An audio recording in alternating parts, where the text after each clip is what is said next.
The tension in the air thickened as Zhaoyun faced the encroaching enemies of the demonic cult, a foreboding energy radiating from them that sent ripples of unease through the Shaolin monk. He could feel the potency of the malevolent force that surrounded them, unlike anything he had encountered before. This wasn't the usual demonic aura he had trained to face. This was something far darker, an unnatural power that almost seemed beyond human comprehension. A monstrous, primal energy surged through the air, and Zhaoyun's heart raced with disbelief. How could such ferocious energy exist?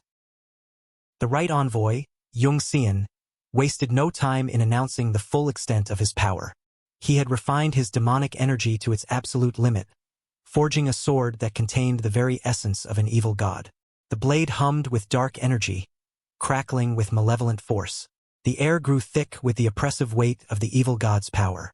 Yongxian sneered, challenging Zhaoyun's belief in his indestructible Vajra technique.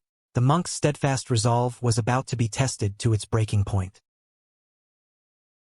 Meanwhile, Sante, the left envoy, acted with ruthless speed. She unleashed her prison flame hand hellish demonic earth, a devastating and infernal attack aimed directly at Zhaoyun.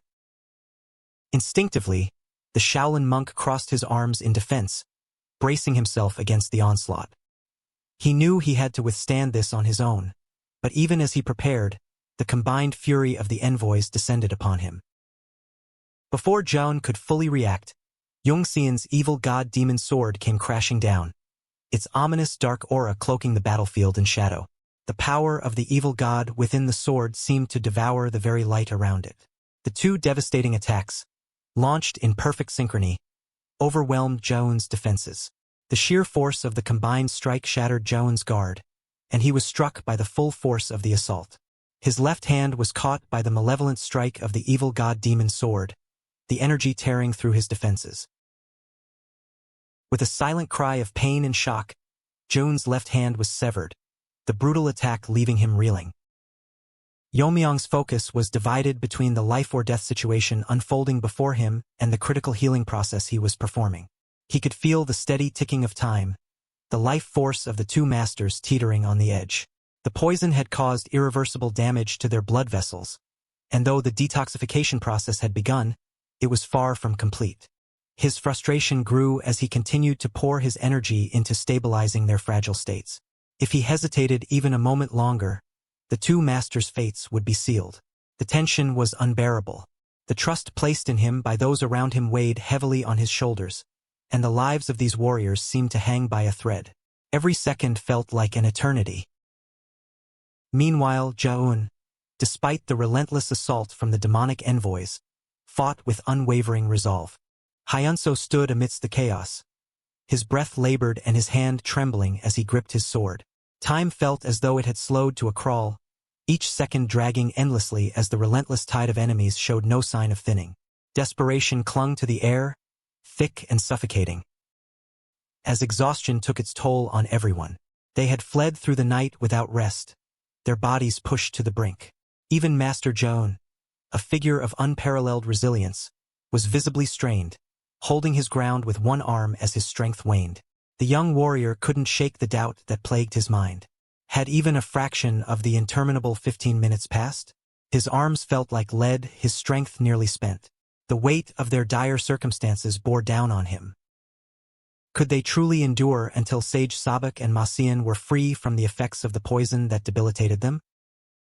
Then, from amidst the clamor, Yeon-Myeong stepped forward. The young master's resolve was palpable, his movements steady and purposeful despite the chaos. A glint of determination lit his eyes as he assessed the battlefield. It was clear he intended to take matters into his own hands.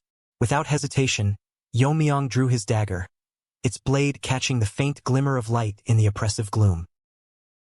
Against all odds, the poison's grip had been broken earlier than anticipated, a hard-fought victory that had come at a heavy cost.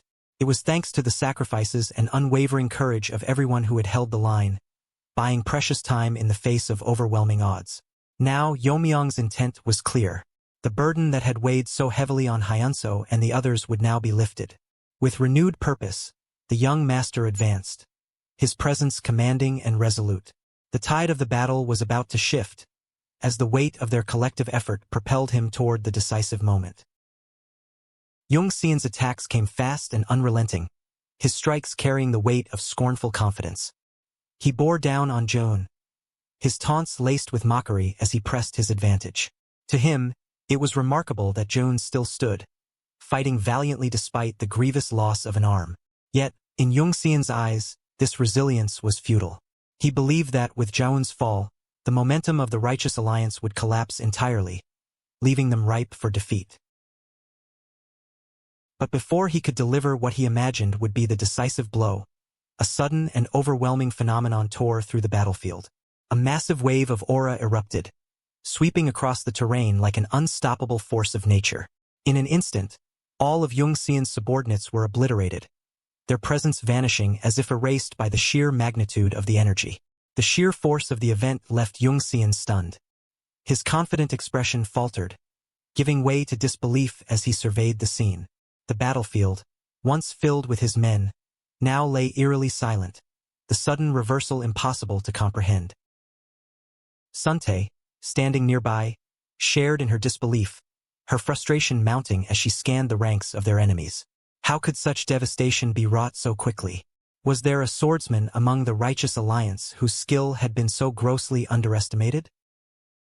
Yongxian's composure wavered further as he exchanged a glance with Sante. The unexpected display of power had shaken him, and for the first time, a sense of caution crept into his demeanor. Whatever force had been unleashed, it was far beyond anything they had anticipated, and it demanded a careful, measured response. Yeon-Myeong joined Joan on the front lines, his arrival cutting through the chaos like a beacon of hope. His steps were steady, his presence commanding as he moved to stand beside the beleaguered master. The sight of Yeon-Myeong brought a flicker of relief to Joan, whose expression, worn from the relentless battle, softened ever so slightly. The young warrior's timing was impeccable, his demeanor carrying a quiet determination that spoke volumes. Despite the grueling resistance they had faced, Joan could see that Yeon-Myeong's return heralded a turning point. The telltale signs of the debilitating poison were no longer present in Yeon-Myeong's movements, a testament to his fortitude and the efforts of those who had fought desperately to buy him time. There was no need for words between them to convey the significance of this moment. The sacrifices and unwavering defense had borne fruit, allowing Yeon-Myeong to rejoin the fray at a critical juncture. Under Yeon-Myeong's relentless assault, Sante, the left envoy of the sect, found herself being forced back, her composure slipping with every exchange. Despite her immense power, standing at the extreme demon realm level and being one of the sect's most formidable fighters, she was struggling against a mere youngster wielding nothing but a dagger. Each strike from Yeon-Myeong carried precision and force beyond her expectations, leaving her both astonished and frustrated. She couldn't ignore the growing realization this was no ordinary opponent. The sheer skill and unyielding determination Yeon-Myeong displayed defied logic. Questions swirled in her mind, a mixture of disbelief and unease. How could someone like him exist within the righteous faction, a force that they had long deemed inferior? Who was this mysterious figure, and what was his true identity? As the battle raged on, even the intervention of the right envoy failed to turn the tide in her favor. Yeon-Myeong's momentum was unshakable, his movements calculated and devastating. Frustration boiled into fury as Sante realized that conventional techniques were utterly ineffective against him. If she wanted to overcome this relentless force, she would have to resort to her most devastating abilities. With a sharp resolve, Sante began channeling her inner energy, summoning the devastating Hell Demon Fire Ant ultimate technique. The air around her grew heavy with a menacing aura, the power she wielded crackling with raw intensity.